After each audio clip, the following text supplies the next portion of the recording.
அதே தானே நானும் சொல்றேன். இல்ல நீங்க கொஞ்சம் வெயிட் பண்ணுங்க. அதை மட்டும் பேசுற நீங்கள் அதே போராளிகள் தான் மதிலிருந்து சாப்பிடுறாங்க, வீடில இருந்து சொல்லி எழுப்படுறோம், ஒரு உழைப்பு இல்லாம இருக்கிறாங்க.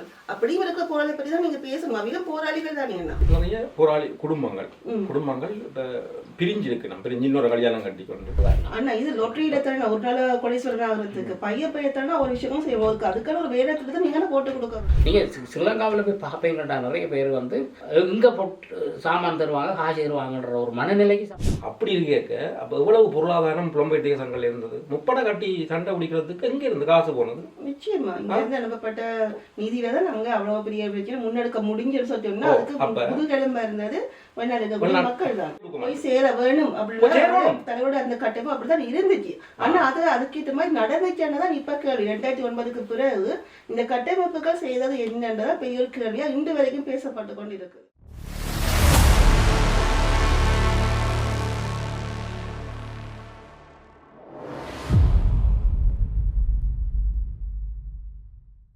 அலைகள் மீடியா நேயர்கள் அனைவருக்கும் மீண்டும் வணக்கம். நாங்கள் இன்று ஒரு சர்ச்சையான ரொம்பவுமே ஒரு வைரலான ஒரு விஷயம் பற்றி பேச போகிறோம். ஸோ இது வந்து ஒரு ஓப்பன் டாக். இப்போது நம்ம கூட வந்துட்டு நாதன் அவர்கள் இணைந்திருக்காங்க, அதே போல் வந்துட்டு மகேந்திரன் அவர்கள் இணைந்திருக்கின்றார்கள். இப்போ என்ன நடக்குது, நம்ம ஈழத்தில் என்ன நடக்குது, அல்லது புலம்பெயர்ந்து வாழ்கிற இந்த தேசங்கள் இருக்கக்கூடிய தமிழர்களிடையே என்ன மாதிரியான விடயங்கள் பேசு பொருளாக இருக்குதுன்றதான் இன்றைய ஒரு டாக். ஸோ எங்களுடைய மைண்டில் என்ன இருக்கும் அதை நாங்கள் ஓப்பன் டோக்காக பேசுகிறதாக இருக்கிறோம். ஸோ நம்முடைய நாதனர்கள் இணைந்திருக்கின்றார்கள், அவர்களோட நாங்கள் இணைந்து பேச போகிறோம். வணக்கம் நாதன். வணக்கம். எப்படி இருக்கிறீங்க? ஸோ நல்லா தான் இருக்கிறாங்க. சரி, உங்களோட மைண்டில் இப்போ சமகால அரசியல் பற்றி நாங்கள் பேச போனால் ஃபர்ஸ்ட் உங்களோட மைண்டில் கேட்க வேண்டிய ஒரு கேள்வி சொல்லிங்கன்னா நீங்கள் எதை பற்றி கேட்பீங்க? இல்லை, முக்கியமாக இப்போ இன்றைக்கு ஒரு உறவோட தாயத்தில் காய்ச்ச இடத்துல கேட்ட சொல்லப்பட்ட விஷயம் என்னன்னு சொன்னால், முக்கியமாக நிறைய இன்றைக்கு நடக்கிற பிரச்சனையில இந்த போதை வசத்துக்கு அடிமையா இருக்கணும் முன்னாள் போராளி. அதாவது ஈழத்துல இந்த மாதிரி விஷயங்கள் தற்பொழுது பெரும்பாலும் பேசப்படுவதாக இருக்கிறது. அதை பற்றி தான் அதனால பேசுறாங்க. சொல்லுங்க. அதே மாதிரி நிறைய போராளி குடும்பங்கள் இப்ப பிரிஞ்சு இருக்கணும், பிரிஞ்சு இன்னொரு கல்யாணம் கட்டி கொண்டு அப்படி போய் கொண்டிருக்கணும். அப்ப அதுக்கான காரணம் வந்து பார்க்கல. இப்ப அங்க இருக்கிறத அது ஒரு குற்றச்சாட்டு. என்னோட கதை கேட்க குற்றச்சாட்டை வச்சது காரணம் என்னன்னு சொன்னா, தலைவர்கிட்ட அண்ணன் வளப்புல இருந்தவ அண்ணியோட இருந்தாக்கள் அப்போ இப்படி செய்யல. அது உண்மையா பொறுக்க இல்லாம தான் இருக்குது.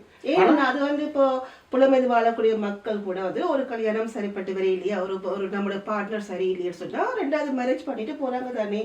இப்போ ஈழத்தில் இருக்கிறவங்க செஞ்சு அதை எதுக்கு உங்களுக்கு ஒரு கேள்வி கேட்கணும்னு ஒரு விடயம் வந்துச்சு உங்க மனசுல?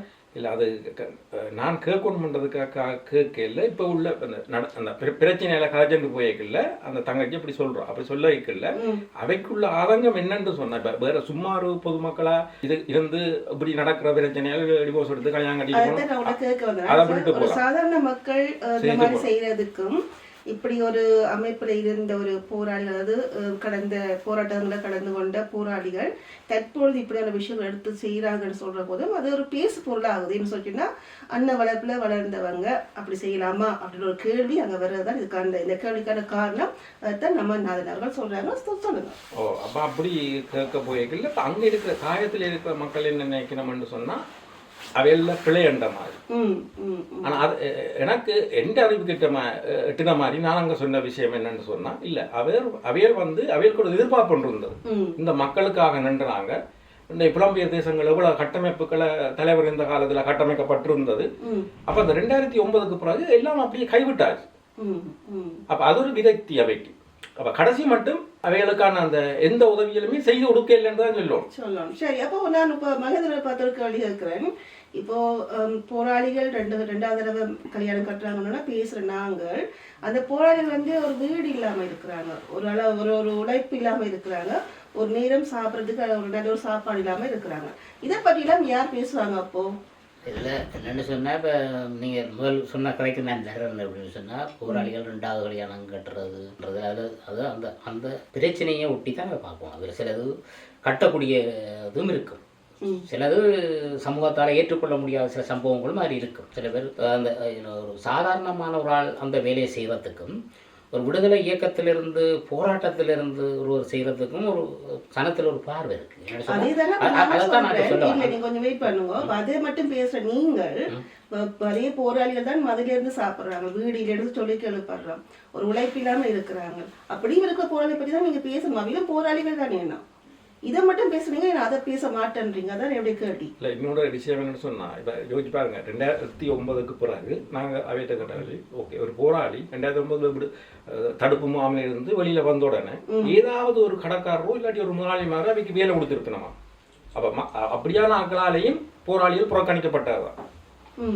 அதே மாதிரி புலம்பெயர் தேசங்கள் இருந்த கட்டமைப்புகளும் அவையில புறக்கணிச்சதுதான். ஆனால் புலம்பெயர்ந்த இடங்கள் இருக்கக்கூடிய அமைப்புகள் இப்போ இந்த ஒரு உதவி செய்கிற ஒரு அமைப்பை வைத்து நாங்கள் அங்கே இருக்கக்கூடிய இப்படிப்பட்ட ஆட்களுக்கெல்லாம் உதவி செய்கிறோம்னு சொல்லிட்டு அந்த காசுகளை மக்கள்கிட்ட வாங்குறாங்க. அந்த காசு உரிய ஆட்களுக்கு போய் சேருதான்னு சொல்லி பார்க்க வேண்டியது யாருடைய வேலைன்னு நினைக்கிறீங்க?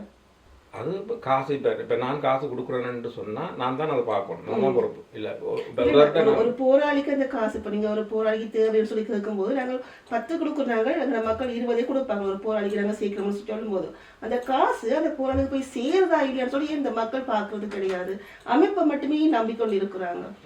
இல்லை நான் என்ன சொல்லலாம்னு சொன்னால், இப்போ உதவியை கொடுப்பது இப்போ பார்க்குறீங்கன்னா உதவி செய்கிறது அவங்களுக்கு எதிர்பார்ப்பை ஏற்படுத்துகிற மாதிரியான வேலை திட்டங்கள் செய்யக்கூடாது. அவங்களுக்கு ஒரு வழிகாட்டியான வேலையை தான் செய்யணும். அதாவது அவங்க எப்படி வாழ்க்கையில் முன்னுக்கு வரணும். ஆனால் இது லொட்டரியில் தானே ஒரு நாள் கொலைசுவரன் ஆகிறதுக்கு பையத்தானே ஒரு விஷயமும் செய்வோம். அதுக்கான ஒரு வேலை திட்டத்தை நீங்கள் போட்டு கொடுக்க அந்த மாதிரியான வேலை அந்த கொடுத்து இந்த சலட்டி கொடுக்குற மாதிரி காசை கொடுக்குற மாதிரி இருந்தால் அவங்கள ஒரு நீங்கள் ஸ்ரீலங்காவில் போய் பார்ப்பீங்கடா நிறைய பேர் வந்து இங்கே போட்டு சாமான் தருவாங்க, காசு தருவாங்கன்ற ஒரு மனநிலைக்கு சனங்கள் நிறைய அந்த அந்த மனநிலை அந்த மக்கள் மத்தியிலிருந்து மாற்றப்படும். அதுக்கு இந்த இப்படியான வேலை திட்டங்கள் செய்கிறாங்கல்ல, போய் விளம்பரத்துக்கு கொடுத்து போட்டு உடனே கொடுத்தது போனோடனே சனங்கள் அந்த மனநிலையிலிருந்து மக்களை முதல்ல மாற்றும். அது மிக முக்கியமான பிரச்சனை. இப்போ சொல்கிற பிரச்சனை, நாங்கள் உழைச்சி முன்னேறதுக்கான வழிமுறையை தெரியாதவங்களுக்கு தெரிஞ்சவங்களை காட்டணும்.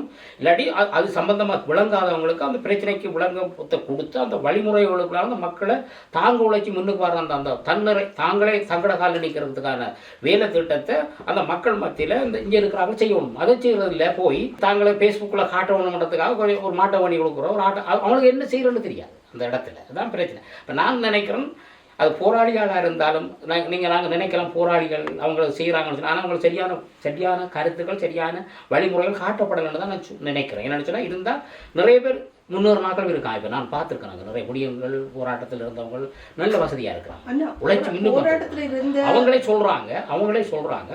நானும் முகாமில் இருந்து வந்தேன். என்னோட ஒரு கதை கூட சொல்ல, நான் முகாமில் இருந்தேன். எல்லோரும் வந்து அரசாங்கமே சொன்னது நான் உங்களுக்குலாம் தடுப்பு முகாமில் இருக்கும், உங்களுக்குலாம் ஹெல்ப் பண்ணுறோம்னா நான் வேணாம் எடுத்து வெளியில் வந்தேன். வந்து நான் இன்றைக்கு நான் கஷ்டம் ஆரம்பத்தில் கொஞ்சம் கஷ்டம் இருந்தது தான். ஆனால் நானாக உழைச்சி சில பயிர்களை செய்து இன்றைக்கு ஒரு நல்ல நிலையில் இருக்கிறார். நான் பார்த்துருக்கேன். அவர் ஒதுக்கலாம், இதுக்குள்ள இத்தனை பேர் முன்னுக்கு வந்திருக்காங்கன்ற வழிமுறைகளை காட்டலாம் அவங்களுக்கு. அதன் ஊடாக அவங்கள ஒரு நல்ல ஒரு சமூகமாக உருவாக்குவதன் ஊடாக எங்களோட சமூகம் ஒரு தண்ட காலில் நிற்கிறதுக்கு ஒரு வழிமுறையை நாங்கள் ஏற்படுத்தணும்னு தான் நான் நினைக்கிறேன். இப்போ போராளிகளை பற்றி நாங்கள் கதைச்சிட்டோம். சரி, அது இப்போ போராளிகள் இருக்கிறாங்கன்னு சொல்லி இப்போ அங்கே இருக்கக்கூடிய தமிழ் கட்சிகளுக்கு நல்லாவே தெரியும் தானே. என்ன இப்போ அவங்க இந்த மாதிரி விஷயம் வந்து பார்க்காம அதுக்கான ஒரு வேலை திட்டத்தை கொடுக்காம இருக்கிறாங்க. இதில் என்ன சொல்லுவாங்க, இப்போ தமிழ் கட்சியெல்லாம் சொல்லி இப்போ எல்லாம் பிரிஞ்சு போய் கிடக்குது. எத்தனையோ கட்சியாக இருக்குது. தாயத்தை பொறுத்த வரைக்கும் எல்லாரும் நாங்கள் நினைச்சா கூட ஒரு அரசியல் கொஞ்சம் காசு அனுப்பி விட்டா அங்கே ஒரு கட்சியை உருவாக்கலாம். அப்படித்தானே எல்லா கட்சிகளும் அங்கே இருக்குது. அது மக்களுக்காகவோ இல்லாட்டி போராளிகளுக்காக இருக்கிற மாதிரி இல்லை. என்ன போராளிகளுக்கு ஒரு ஆதங்கம் இருந்தது என்னன்னு சொன்னால், 2009க்கு பிறகு எல்லாருக்குமே தெரியும் புலம்பெயர் தேசங்களில் எந்த கட்டமைப்புக்கும் எந்த ஒரு பிரச்சனையுமே வந்ததில்லை. சரிதானே? அப்படி இருக்க அப்போ எவ்வளவு பொருளாதாரம் புலம்பெயர் தேசங்கள் இருந்தது. முப்படை கட்டி சண்டை பிடிக்கிறதுக்கு எங்கே இருந்து காசு போனது? நிச்சயமா இங்கிருந்து அனுப்பப்பட்ட நிதியில தான் நாங்கள் அவ்வளவு பெரிய பிரச்சனை முன்னெடுக்க முடிஞ்சுன்னு சொன்னோம்னா அதுக்கு முதுகெலும்பா இருந்தது மக்கள் தான். மக்கள் அந்த கட்டமைப்புகள். அப்போ அந்த கட்டமைப்பு எல்லாம் சரியா தான் இருந்தது. அப்போ அதை என்ன செய்திருக்கணும் என்று சொன்னா, 2009க்கு பிறகு அந்த மக்களை மீள்குடியேற்றம் செய்ய அவைக்கான வேலை திட்டங்களை முன்னெடுத்திருக்கணும். போராளிகளுக்கான வேலை திட்டத்தை முன்னெடுத்திருக்கணும். அப்படி செய்திருந்தா இவ்வளவு அமைப்புகளும் இங்கே துவங்கி இருக்காது. உருவாகி இருக்காது. நான் தனிப்பட்ட வேலையில போய் இந்த மக்களுக்கு உதவி செய்ய வேண்டிய அவசியம் இல்லை. ஏன்னு சொன்னா நாங்க ஆல்ரெடி இங்க கட்டமைப்பு இருக்குது, கட்டமைப்புக்கு நாங்க பங்களிப்பு செய்து இருக்கிறோம். அப்ப உங்களால செய்யலாம்டா நீங்க என்ன செய்திருக்கலாம்னு சொன்னா எத்தனை அமைப்புகள் உருவாக்கி இருக்கலாம். ஒவ்வொரு கிராமத்துக்கு எத்தனை அமைப்பு இருக்குது, ஒரு கோயிலுக்கு ஒரு அமைப்பு இருக்குது, வாசக சாலைக்கு ஒரு அமைப்பு இருக்குது, பழைய மாணவர் அமைப்பு இருக்குது. அப்ப எவ்வளவு அமைப்பு, அப்ப அதுல எல்லாம் ஒருங்கிணைச்சு நீங்க செய்திருக்கலாம். அம்பேத்கர் திட்டங்கள் ஒவ்வொரு கிராமமா செய்திருக்கலாம். அப்படி செய்திருந்தா இன்றைக்கு இவ்வளவு பிரச்சனை வந்திருக்காது, தமிழ் தேசிய கூட்டமைப்பே உடைஞ்சிருக்காது, சரியான ஒரு அரசியல் கட்டமைப்பு அங்க இருந்திருக்கும். அப்படிதான் தலைவர் செய்து வச்சவர். புலம்பெயர் தேசங்கள் எவ்வளவு பொருளாதாரத்தை வச்சிருக்க வேண்டிய அவசியம் இல்லையே, என்னத்துக்கு வச்சிருந்தவர். நாளைக்கு தமிழ் தாயகத்துல ஒரு பிரச்சனை ஒன்று வந்தா இந்த பொருளாதாரம் அந்த மக்களுக்கும் அந்த போராளிகளுக்கும் கை கொடுக்கும், போய் சேர வேணும் அப்படின்னு தலையோட அந்த கட்டமைப்பு அப்படிதான் இருந்துச்சு. ஆனா அது அதுக்கேற்ற மாதிரி நடந்துச்சுன்னதான் இப்ப கேள்வி. 2009க்கு பிறகு இந்த கட்டமைப்புகள் செய்தது என்னன்றதான் பெரிய ஒரு கேள்வியா இன்று வரைக்கும் பேசப்பட்டு கொண்டு இருக்குது. தலைவர் இல்லைன்னு ஒரு காரணத்தை வச்சு இந்த கட்டமைப்புகளுக்கு இருந்த அந்த நிதிகளை என்ன செய்தாங்கன்னு சொல்லி யாருக்கும் இது வரைக்கும் சரியான விவரங்கள் தெரியவே இல்லை. அது எல்லாருக்கும் அந்த கேள்வி இருக்கு. அதே அந்த ஆதங்கம் எல்லாம் தான் அங்க இருக்கிற அந்த போராளிகளை இப்படியான ஒரு நிலைமைக்கு தள்ளப்பட்டிருக்கு. இந்த மக்களுக்காக நாங்கள் போராடினோம், இந்த மக்களுக்காக நாங்க உயிரை கொடுக்க போனோம். அதுல ஒரு சில பேர் எல்லாத்தையும் தாண்டி நல்ல பொருளாதார ரீதியா மேம்பட்டு நல்ல எப்படி தலைவர் இருக்கணும்னு நினைச்சாரு அப்படி இருக்கிறாங்க, இல்லையாண்டு இல்லை.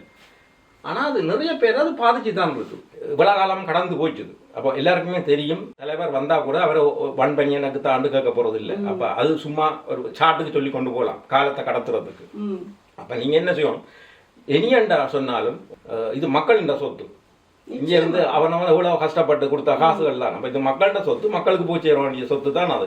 அப்ப அட்லீஸ்ட் இப்ப என்ன வெளிப்படையா வந்து ஓகே இந்த நாடுகள்ல எவ்வளவு சொத்து இருக்குது, இதெல்லாம் மக்கள் சொத்து தான். சொத்தை வச்சுக்கொண்டு நீங்க அதுல வார லாபத்தை என்னன்னு நீங்க செய்யலாம் தானே. ஸோ இப்படிப்பட்ட இந்த மனத்தாக்கங்கள் இருக்கிறதுனால நாங்கள் இப்படிப்பட்ட ஒரு ஓப்பன் டோக்கை நாங்கள் இன்னைக்கு கதைச்சிருக்கிறோம். இது சில பேருடைய மனங்களை பாதிக்கலாம். தயவுசெய்து அப்படி யாருடைய மனங்களையாச்சும் நாங்கள் காயப்படுத்தியிருந்தால் அதுக்காக மன்னிப்புகளை கேட்டுக்கொண்டு இது போன்ற விவாதமான சர்ச்சை இன்னும் வருங்காலங்களில் வரும் சொல்லிக்கொண்டு நம்முடைய அலைகள் மீடியாவுக்கும் நன்றிகள் தெரிவித்துக் கொண்டு விடைபெறுகின்றோம்.